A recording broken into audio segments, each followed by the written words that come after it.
और आज पहली खबर में हम बात करेंगे तीसरे मोर्चे की, क्योंकि एक तरफ बीजेपी का गठबंधन है, दूसरी ओर यूपीए, और अब 11 दल मिलकर तीसरे मोर्चे की नई इबारत लिखने की कोशिश कर रहे हैं। तो बात आज होगी इसी तीसरे मोर्चे की।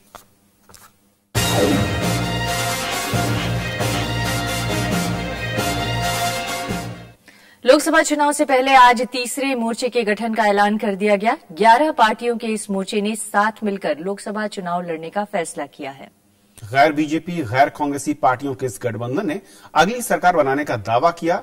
तीसरे मोर्चे के मुताबिक प्रधानमंत्री पर फैसला चुनाव के बाद लिया जाएगा। त्रिपुरा भवन में गैर बीजेपी, गैर कांग्रेस 11 राजनीतिक पार्टियों की अहम बैठक हुई। इसके बाद साझा घोषणा पत्र जारी किया गया। इस मौके पर नेताओं ने ऐलान किया कि उनका लक्ष्य लोकसभा चुनाव में भ्रष्टाचार और सांप्रदायिकता को हराना है। इन पार्टियों का दावा है कि इस मोर्चे का नेतृत्व या प्रधानमंत्री पद की दावेदारी कोई मुद्दा नहीं है। इस मुद्दे पर चुनाव के बाद ही विचार किया जाएगा। In my presence, madam Jayalalithaa has said, no political party should raise this matter now.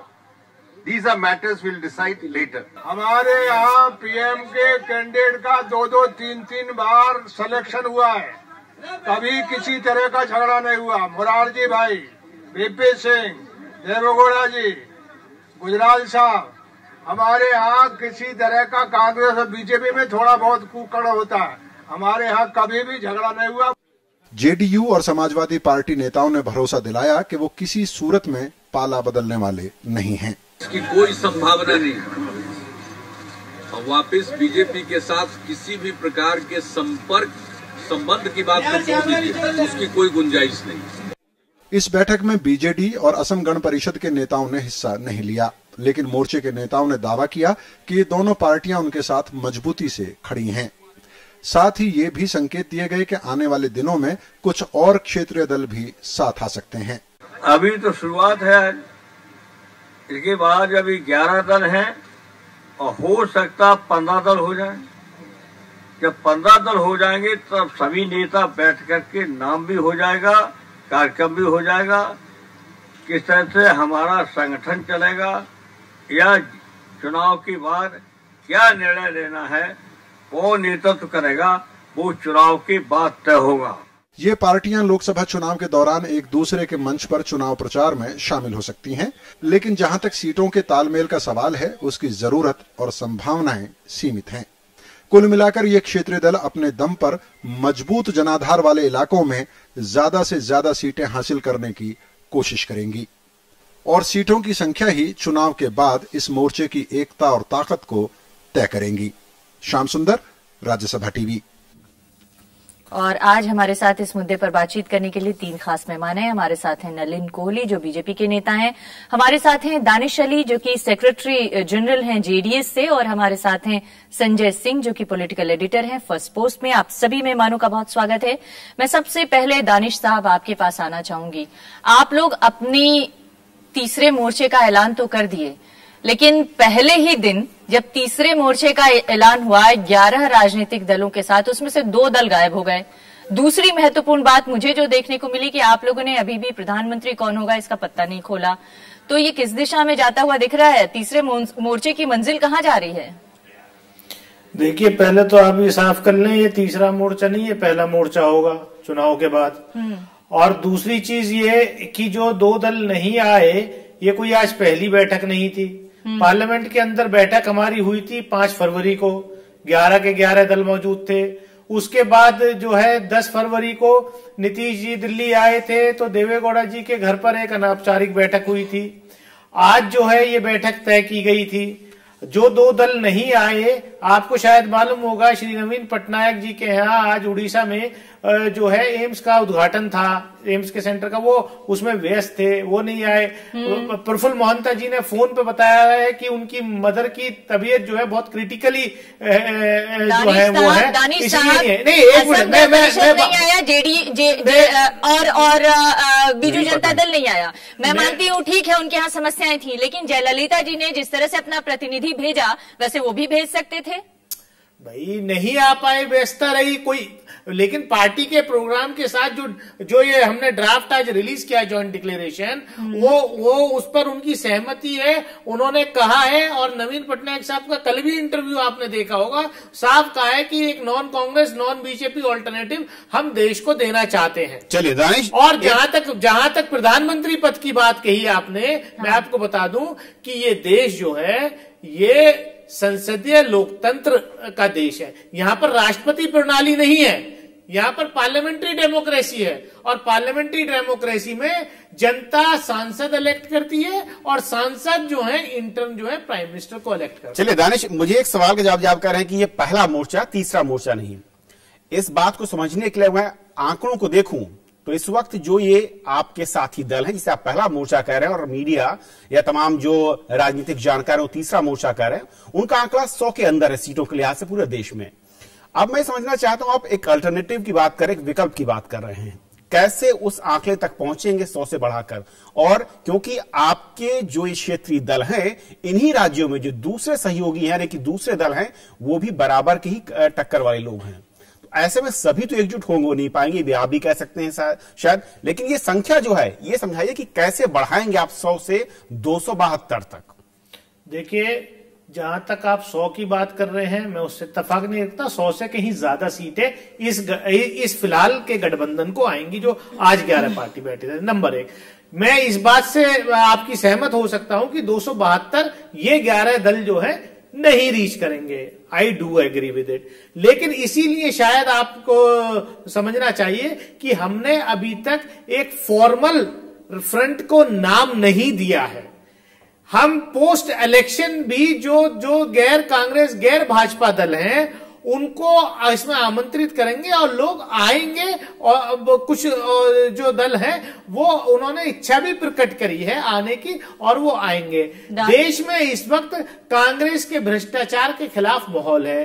देश की जनता सांप्रदायिक भारतीय जनता पार्टी और भ्रष्ट भारतीय जनता पार्टी, क्योंकि उनका भ्रष्टाचार भी किसी से छुपा नहीं है। एनडीए की जो हुकूमत थी उसमें किस तरीके का भ्रष्टाचार हुआ था ये किसी से छुपा नहीं है। इसलिए देश की जनता ये चाहती है कि एक गैर कांग्रेस गैर भाजपा जो दल है वो इकट्ठा हो और ये भाजपा और कांग्रेस के खिलाफ जो है। चलिए, आप ये कह रहे हैं दानिश साहब कि आप गैर कांग्रेस गैर भाजपा दलों को इकट्ठा करके सरकार बनाने के लिए पहला मोर्चा बना रहे हैं, जो कि जानकार कह रहे हैं कि तीसरा मोर्चा है। मैं नलिन को शामिल करना चाहती हूँ। नलिन, गैर यूपीए भी नहीं चाहते हैं, मतलब यूपीए भी नहीं चाहते हैं ये दल, और बीजेपी भी या एनडीए भी नहीं चाहते हैं। ऐसी स्थिति में 272 का आंकड़ा भी वो कह रहे हैं कि हमारे लिए मुश्किल है।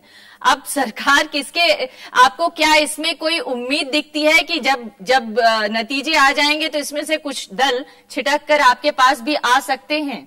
अभी कोई उम्मीद है बीजेपी को, क्योंकि बीजेपी के पास भी साथियों की अभी कमी है? अमृता जी, पहली बात तो ये है कि सरकार बनती है आंकड़ों के हिसाब से, और ये तो चुनाव के बाद ही स्पष्ट होगा किनको कितनी आवश्यकता पड़ती है।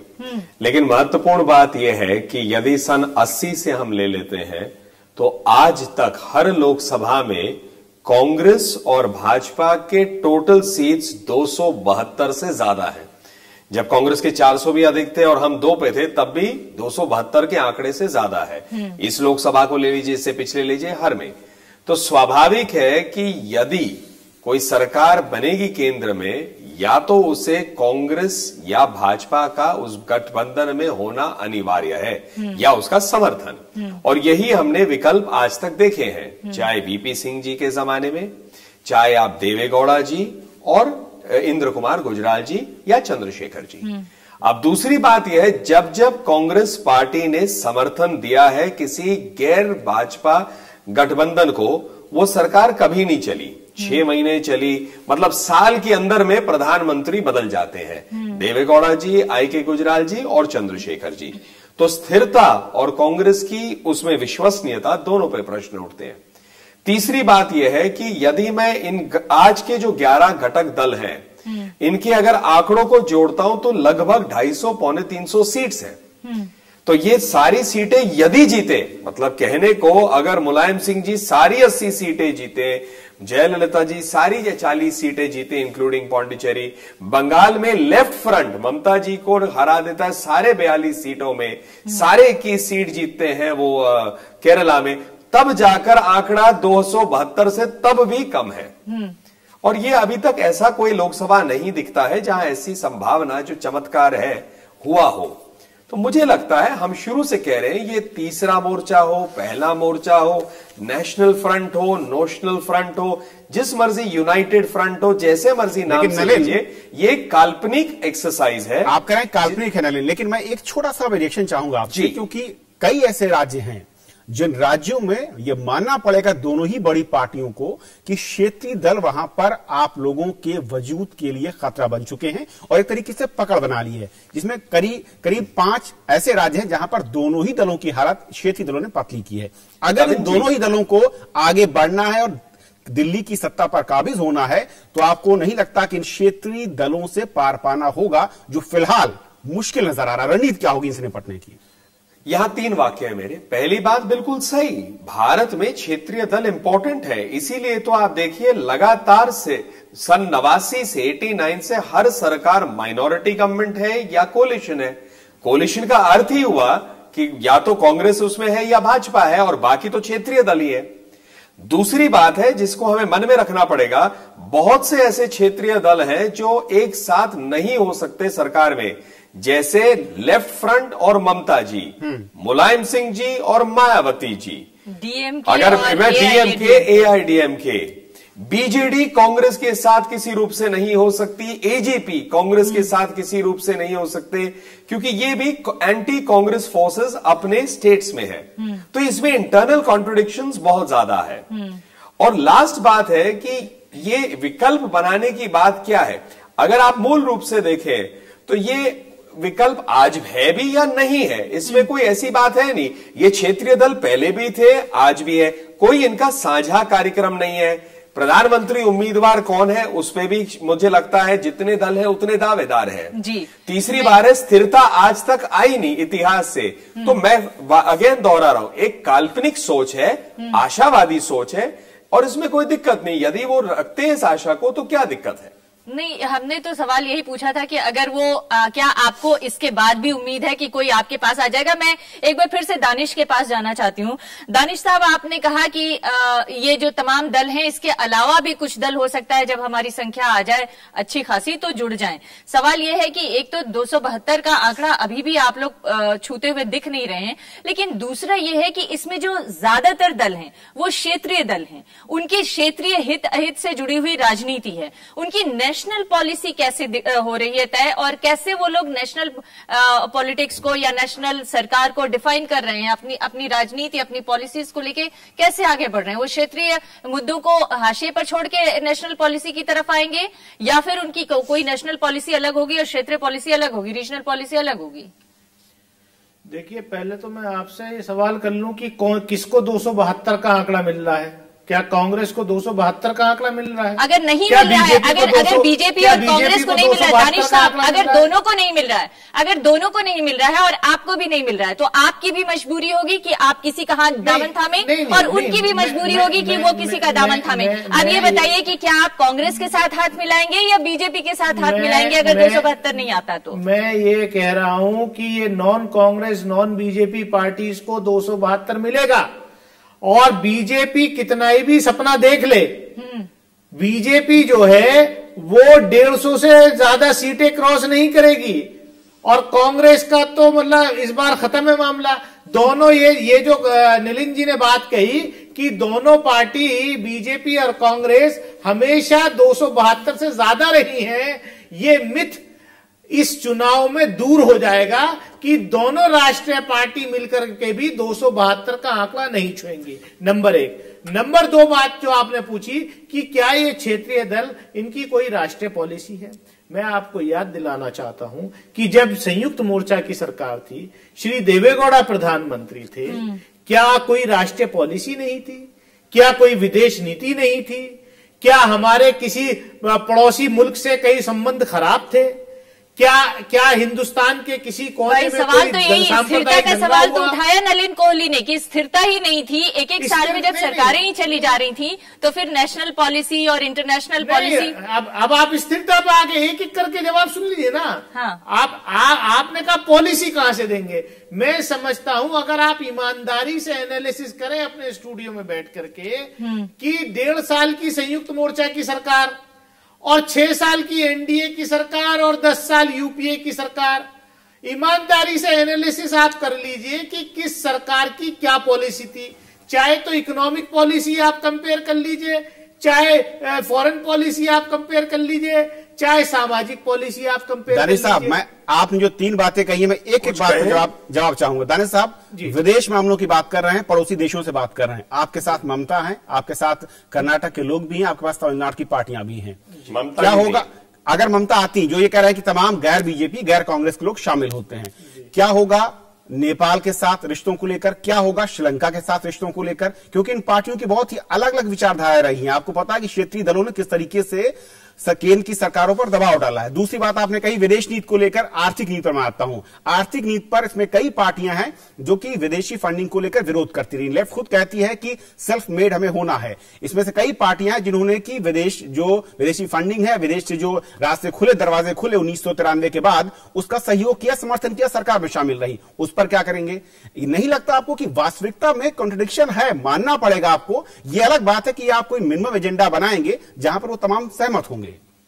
देखिए, आपको मैं याद दिलाना चाहता हूं कि जब संयुक्त मोर्चा की सरकार थी, देवेगौड़ा जी प्रधानमंत्री थे, तो वही बंगाल की पार्टियां उस वक्त सरकार में थी और वह ममता भी थी वहां पर और लेफ्ट भी था वहां पर, कांग्रेस भी था। 30 साल से जो ट्रीटी बांग्लादेश के साथ वाटर ट्रीटी नहीं हो पाई थी, श्री देवेगौड़ा ने शेख हसीना के साथ वो वाटर ट्रीटी एग्रीमेंट किया था और आज तक है। नेपाल के साथ भी महाकाली ट्रीटी एग्रीमेंट हुआ। ये श्रीलंका का जो इशू है, द्रविडियन पार्टीज जो थी उस कैबिनेट के अंदर थी, कहीं कोई परेशानी नहीं आई। 10 साल तक देश का प्रधानमंत्री कश्मीर की घाटी नहीं गया था। उससे पहले देवेगौड़ा प्रधानमंत्री बनने के बाद 10 साल के गैप से कोई हिंदुस्तान का प्रधानमंत्री कश्मीर घाटी गया और खुली जीप में घूमा। हिंदुस्तान के किसी सूबे में कोई दंगा नहीं हुआ। एग्रीकल्चर की, कृषि की जो ग्रोथ रेट थी वो सबसे ज्यादा यूनाइटेड फ्रंट की सरकार में थी। ये मैं नहीं कह रहा, ये पार्लियामेंट की स्टैंडिंग कमेटी हमारे साथ भारतीय जनता पार्टी का सांसद था संजय सिंह हमारे साथ हैं, फर्स्ट पोर्ट के एडिटर हैं। आप समझा जो रहे हैं पॉइंट्स में, एक बात थोड़ा सा चाहूंगा कि वाकई ये कल्पनाओं के आंकड़े हैं या हकीकत से रूबरू हो रहे हैं? और जो कंट्रडिक्शन की बात बार बार आ रही है, क्या वाकई ये हकीकत नहीं है थर्ड फ्रंट के साथ मुद्दों को लेकर? देखिए, कुछ तो पहले फैक्चुअल बात कर लें। दानिश साहब और देवेगौड़ा साहब ने इस थर्ड फ्रंट की शुरुआत की है। देवेगौड़ा साहब ने खुद कहा, उसके पहले नीतीश कुमार ने उसको पहले अनाउंस कर दिया। तो वहां भी एक वन अपमैनशिप थी कि कौन पहले इसका वो ओनरशिप लेता है कि मैं कर रहा हूं। उसमें पहले नीतीश कुमार ने अनाउंस कर दिया, फिर अगले दिन देवेगौड़ा साहब ने कहा। देवेगौड़ा जी की काफी उन्होंने बातें बताई कि उन्होंने कैसे अपने प्रधानमंत्री के कार्यकाल में किया था। देखिए, 2 चीज बहुत इंपॉर्टेंट है। उस समय जनता दल के पास 47 एमपी थे जब देवेगौड़ा प्रधानमंत्री हुए थे। आज देवेगौड़ा के पास सिर्फ अकेले हैं वो, या साथ में कोई एक और है। और देवेगौड़ा कह चुके हैं कि मैं प्रधानमंत्री नहीं बनूंगा। एक कम से कम एक ऐसा व्यक्ति वहां पे है जो कह रहा है कि मैं प्रधानमंत्री नहीं बनूंगा। दूसरी चीज है कि अभी उनके पास 90 हैं, टोटल जो आंकड़े हैं वो 90 हैं। उसके पहले जब मतलब 2 अगर कहें थर्ड फ्रंट की सरकार, जिसे वो फर्स्ट फ्रंट कहते हैं, कि नेशनल फ्रंट और यूनाइटेड फ्रंट, उसके पहले जो वीपी सिंह की सरकार बनी थी तो उसके पास 147 थे। कम से कम ये एक बड़ा आंकड़ा था। और उस समय जेडीयू जनता दल जो था उसमें वो नीतीश कुमार भी थे, लालू यादव भी थे, रामविलास पासवान भी थे, बीजेडी भी था। आज की जो पार्टियां हैं अगर देखेंगे तो किसी भी पार्टी के पास मैक्सिमम जो सपोर्ट बेस जा रहा है इस समय में वो 20, 25 या 30 के ऊपर नहीं जाता है। तो जो इक्वल के पार्टनरशिप है वो काफी बड़ी है और उसके बाद छोटी पार्टियों की तादाद काफी बड़ी है। जो सबसे प्रोमिनेंट है नीतीश कुमार, वो बिहार में मेरे ख्याल में खिसक रहे हैं। जो लेफ्ट फ्रंट की हालत है वो बहुत अच्छी नहीं है। बीजेडी आज नहीं आई, असम गण परिषद नहीं आया। जो सबसे प्रोमिनेंट वहां पे है जयललिता, जिनकी संख्या बढ़ने वाली है, मतलब लगता है कि अगले चुनाव में जयललिता खुद नहीं आती, तो अभी भी उन्होंने एक स्टेटस मेंटेन किया हुआ है कि मैं खुद नहीं आती। दूसरी चीज है कि देखिए, ये जो कहते हैं हर बार हर चुनाव के पहले non Congress non BJP party का फॉर्मुलेशन आप बार बार सुनते हैं चुनाव के पहले। पिछले बार अभी वो मुलायम सिंह यादव है, पिछले बार मायावती थी, इस बार जयललिता है। डीएमके पिछले बार सरकार में थी, डीएमके उस समय भी वहां पे थी। ये जो कॉन्ट्रडिक्शंस हैं, ये कॉन्ट्रडिक्शंस नेता की बात तो बहुत बाद में आती है। पहले तो किस तरह का आप एक फ्रंट को नाम तक जब देना नहीं चाहते, अभी किसी तरह का पीपल अलायंस नहीं हो सकता, इसलिए कि किसी भी दूसरी पार्टी को किसी और से फायदा नहीं है। अगर थर्ड फ्रंट बनने से किसी भी तरह के आइडिया से फायदा है तो सिर्फ लेफ्ट फ्रंट को फायदा होता है, क्योंकि वही एक पार्टी है जो साउथ में भी चुनाव लड़ सकती है एडजस्टमेंट के साथ, नॉर्थ में भी लड़ सकती है, ईस्ट में भी लड़ सकती है या वेस्ट में भी लड़ सकती है। सरकार सबसे बुरे दौर से गुजर रही है इस वक्त, जो आंकड़ा है। मुझे लगता है कि देखिए, अगर 2009 के आप नतीजे देखेंगे, यूपीए सरकार के लिए एक काफी पॉजिटिव मैंडेट था और उसमें 2004 से यूपीए कांग्रेस को काफी इजाफा हुआ था। उस मैंडेट में जो ऐसी पार्टियां जो सो कॉल्ड अभी थर्ड फ्रंट की पार्टियां हैं, जो कांग्रेस को उस समय लगता था कि यूपीए 1 में किसी तरह का ऑब्स्ट्रक्शन क्रिएट कर रही हैं, उनको जनता ने पूरी तरह नकार दिया था। आप आंकड़े उठा करके देख लीजिए, वो तमाम पार्टियां जो आज वो कर रही हैं, चाहे उस समय की आईडीएमके हो या उस समय की बीएसपी हो, सबकी मतलब एसपी, सबकी संख्या वो घटी थी और लेफ्ट फ्रंट की संख्या इतनी घट गई, सबकी संख्या घटी। तो एक उसके अंदर सोच ये थी कि एक सकारात्मक मैंडेट देंगे तो सरकार आकर के लिए हमारे लिए काम करेगी।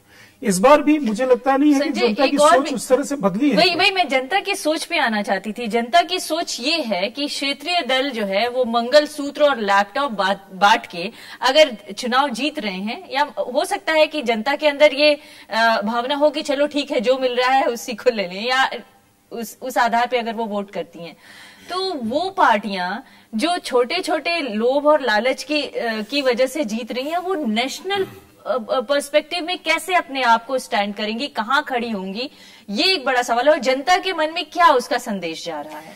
देखिए, इनकी एक स्वाभाविक तौर पे जिस समय राहुल गांधी बनाम नरेंद्र मोदी का एक चुनाव होता है, तो मैं भी हूं, अगर आप किसी भी उसमें इलेक्शन फ्रेम में जा रहे हैं तो आपको कहने के लिए चाहिए कि हमें वोट क्यों दो।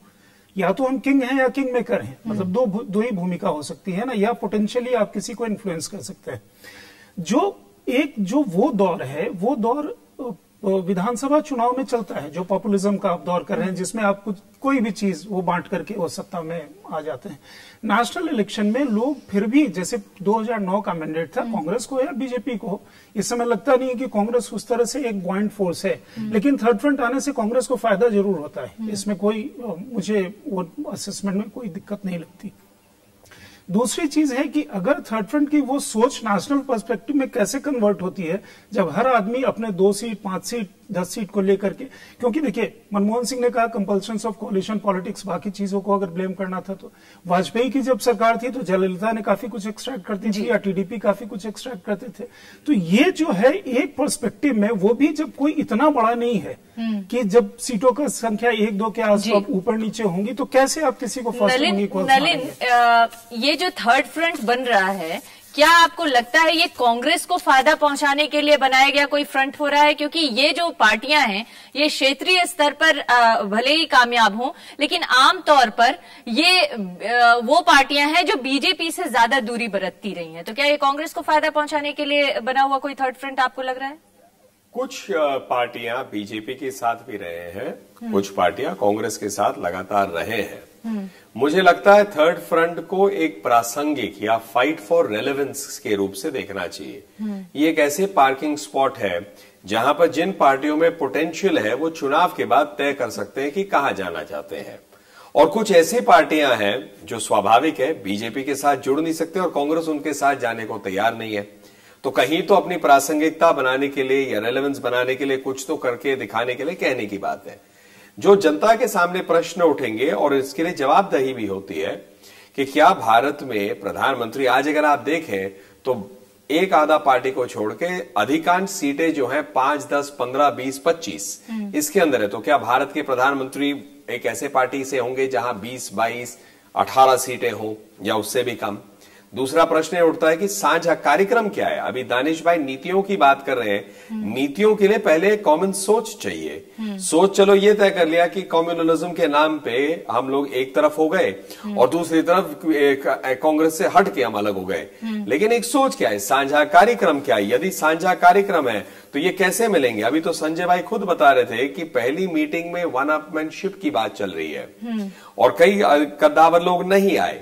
और मैंने लास्ट पॉइंट जो मैं फिर रिपीट कर रहा हूं, बहुत ऐसी पार्टियां हैं जो एक दूसरे के साथ काम नहीं कर सकती। जैसे लेफ्ट फ्रंट और ममता जी कभी भी एक प्लेटफॉर्म पे नहीं आ सकते, या डीएमके एडीएमके कभी नहीं आ सकता, बीजेडी कांग्रेस नहीं आ सकते, एजेपी कांग्रेस नहीं आ सकते। तो ये सारे जो कॉन्ट्रडिक्शंस है, इसमें ये थर्ड फ्रंट नहीं, एक नोशनल फ्रंट है। पर फिर भी अगर ये प्रयास कर रहे हैं, मुझे लगता है जनता के पास अधिकार है निर्णय लेने के लिए, और वो निर्णय जनता हमेशा सूझबूझ करके करती है। जनता के पास ऑप्शंस मिले, ये अच्छी बात है दानिश साहब, लेकिन मैं एक बात और जरूर जानना चाहती हूँ। जैसे अभी नलिन ने कहा कि एआईएडीएमके और डीएमके एक साथ नहीं आ सकते, लेफ्ट और टीएमसी एक साथ नहीं आ सकते, कांग्रेस और एजेपी एक साथ नहीं आ सकते। इन तमाम कंस्ट्रेंट्स के साथ आप लोग कैसे आगे बढ़ेंगे, कैसे अपने फ्रंट को आगे ले जाएंगे? और दूसरी बड़ी बात, अगर आप लोग कोई कॉमन मिनिमम प्रोग्राम बनाते हैं तो क्या आपके नेता जो 11 दलों के नेता हैं वो दूसरे दलों के चुनाव प्रोग्राम्स में या उनके प्रचार में जाकर उनके बारे में प्रचार कर पाएंगे? देखिए, पहले अभी संजय भाई ने कहा था कि साहब पहले तो 45 सीट्स थी जब जनता दल इकट्ठा था, देवेगौड़ा प्राइम मिनिस्टर बने थे। शायद मैं याद दिला दूं 45 सीट कुल थी और जनता दल की 45 सीट थी और कर्नाटक से कुल 16 सीट थी जब देवेगौड़ा जी प्रधानमंत्री बने थे। और पूरा यूनाइटेड फ्रंट की सरकार बहुत आराम से चली थी, एक्सेप्ट कि आज तक कांग्रेस ये जवाब नहीं दे पाई कि बटन क्यों दबाया, क्यों सरकार से समर्थन वापस लिया। आज तक एक्सप्लेनेशन नहीं हुआ। Old man was in Hari, that was a different thing. लेकिन दूसरी बात मैं कहूं, इंटरनल कंट्राडिक्शंस कभी नहीं रहे। ये जो गैर भाजपा गैर कांग्रेस विकल्प है इसमें के अंदर, जो कभी इंटरनल कंट्राडिक्शंस की वजह से कभी कोई परेशानी नहीं आई। आज हमने एक छोटा सा कॉमन मिनिमम प्रोग्राम टाइप का जो एक जॉइंट डिक्लेरेशन दिया है। जब हम सरकार बनाने आएंगे तो कहीं कोई कंट्राडिक्शन नहीं आएगा। मैं आपसे फिर साफ कर दूं कि जो बीजेपी इस खुशफहमी में है कि शायद आपस में ये क्षेत्रीय दल नहीं बैठेंगे और हमें इसका फायदा मिल जाएगा, तो शायद वो खुशफहमी ही रहेगी। कांग्रेस के भ्रष्टाचार के और भारतीय जनता पार्टी के भ्रष्टाचार, मुझे तो डर ये है कि अगर आप लोगों को ठीक सीटें नहीं आई तो आपके जो 11 दल हैं कहीं छिटक कर बीजेपी और कांग्रेस के साथ ना मिलने चले जाएं, ये भी ऐसा बिल्कुल आप लोग कह रहा हूँ, इस बार सुनिश्चित करेंगे। दानिश साहब, सबसे बड़ा सवाल ही जो है, जो संजय भाई कह रहे थे, मैं वो थोड़ा सा उसको करेक्ट कर रहा हूं। संजय भाई ने कहा था कि असल में जब देवगौड़ा साहब के पास जो सीटें थी उस वक्त भी थर्ड फ्रंट जो हुआ करता था उनका आंकड़ा संसद में 140 से ऊपर का था, 150 से ऊपर का था। फिलहाल आपकी जो संख्या है वो 90-91 के आसपास है। मेरा बहुत ही चुनाव कहाँ हुआ है साहब, आप संख्या पहले ही बता रहे हैं। नहीं, ये जो पिछला चुनाव हुआ तो उसके आधार की मैं संख्या बता रहा हूँ। मेरा एक सवाल ये बताइए, संयुक्त मोर्चा बना था जब देवेगौड़ा जी प्राइम मिनिस्टर बने थे तो उसके पिछले चुनाव चलिए इतिहास दानिश साहब, वक्त की कमी, इतिहास को छोड़ दें, प्रेजेंट में बताइए कि ऐसा कौन सा फेविकोल, कौन सा कोहेसिव जुड़ने वाला है जो कि इन 11 दलों को या 13 दलों को चुनाव के बाद नॉर्थ और साउथ पोल, अगर मैं कहूं बीजेपी कांग्रेस को, उनके पास छिटक कर नहीं पहुंचेगा? और कैसे आप माया मुलायम को एक साथ खड़ा करेंगे, कैसे आप एआईडीएमके डीएमके को एक साथ खड़ा करेंगे, कैसे टीएमसी और आप लेफ्ट को खड़ा करेंगे? ये कौन सा गठजोड़ होगा, कौन सी आपके पास ऐसी वो है? देखिए, जब सरकार बनेगी, मैंने पहले भी बताया आपको कि राष्ट्रहित और फेडरलिज्म जो है वो उसमें मेन चीज रहेगी। और जो हमारी इकोनॉमिक पॉलिसीज है, जो आर्थिक नीति है, जो भाजपा और कांग्रेस दोनों एक सिक्के के दो पहलू हैं। दोनों पार्टियों को देश की जनता ने देखा है किस तरीके से अपने हितों के लिए ये हमेशा एक साथ आ जाते हैं, हमेशा हर इशू पर एक साथ आते हैं। आपने बीजेपी कांग्रेस की बात की, दोनों गरीब विरोधी हैं, दोनों भ्रष्ट हैं। चलिए हम मान लिए कि दोनों करप्ट और कम्युनल दोनों के खिलाफ आप लड़ रहे हैं। एक जाते जाते आखिरी कमेंट आपसे जरूर जानना चाहूंगी संजय जी, जनता के पास एक दूसरा विकल्प मिले या तीसरा विकल्प मिले ये अच्छी बात है और जनता के विवेक पर इसे छोड़ देना चाहिए, क्योंकि वो क्षेत्रीय दलों के रूप में उन तमाम पार्टियों पर भरोसा भी करते रहे। लेकिन अब आगे क्या, मतलब क्या जो भरोसा वो विधानसभा चुनाव में दिखाते हैं वही भरोसा उन दलों पर वो लोकसभा चुनाव में दिखाएंगे, और क्या यहाँ से नेशनल पॉलिटिक्स में वो कोई जगह बनाती हुई दिख रही है ये थर्ड फ्रंट? अब सही कह रही है कि रीजनल पार्टी जो है वहां की एस्पिरेशंस को बहुत अच्छे तरह वो मीट करती है जी। इशू ये है जो दानिश साहब कह रहे थे, जैसे अस्थायित्व का एक काफी बड़ा इशू है। जो देवेगौड़ा साहब का जो पार्टिंग स्पीच था लोकसभा में, वो गुजराल के बारे में उन्होंने क्या कहा, उसके पहले वीपी सिंह की सरकार में देवीलाल के साथ या चंद्रशेखर के साथ क्या हुआ। तो ये जो चीजें हैं ना, लोग उन चीजों को इतनी आसानी से नहीं भूलते और इतनी जल्दी नहीं भूलते, क्योंकि एक अस्थायित्व का जो इशू है वो एक काफी बड़ा इशू है। उस इशू को अगर थर्ड फ्रंट नहीं सेटल करती है और अपना जो मतलब कॉन्ट्रडिक्शंस में कौन हमारे साथ नेता है उसको अगर सेटल नहीं करती है, तो अपने अपने इलाके में हो सकता है कि अपने अपने पॉकेट्स में वो कुछ अच्छा करें, लेकिन संख्या इतनी ज्यादा आ जाए कि बीजेपी और कांग्रेस दोनों हाशिए पे चली आई और वो ऊपर आए, तो थोड़ा सा चमत्कार लगता है। जाते जाते आखिरी कमेंट आपका नलिन जी। मैं इतना ही कहना चाहूंगा, देखिए अधिकार तो सबको है, दानिश भाई को भी कहना और कांग्रेस बीजेपी को एक साथ पेंट करना। मुझे नहीं समझ आता कि कांग्रेस और बीजेपी, जिसको कविन ने सही कहा नॉर्थ साउथ पोल है, हम लोग साथ नहीं हो सकते। राष्ट्रीय नीतियों पे पार्लियामेंट में मुझे लगता है दानिश भाई की पार्टी भी कई इश्यूज पर भाजपा या कांग्रेस के साथ वोट किए होंगे, ऐसी बात नहीं है, वो राष्ट्रीय नीति होती है। लेकिन जहां तक विचारधारा है हम लोग अलग है। मैं इतना ही जाते जाते कहूंगा कि इनको अधिकार करने के लिए, लेकिन मैं रिपीट कर रहा हूं, ये एक पार्किंग स्पेस है। यहां पर जिन पार्टियों में स्कोप है वो चुनाव के बाद निश्चित तौर से जीते हुए साइड की तरफ जाएंगे और हमें आशा है वो हमारी साइड होगी।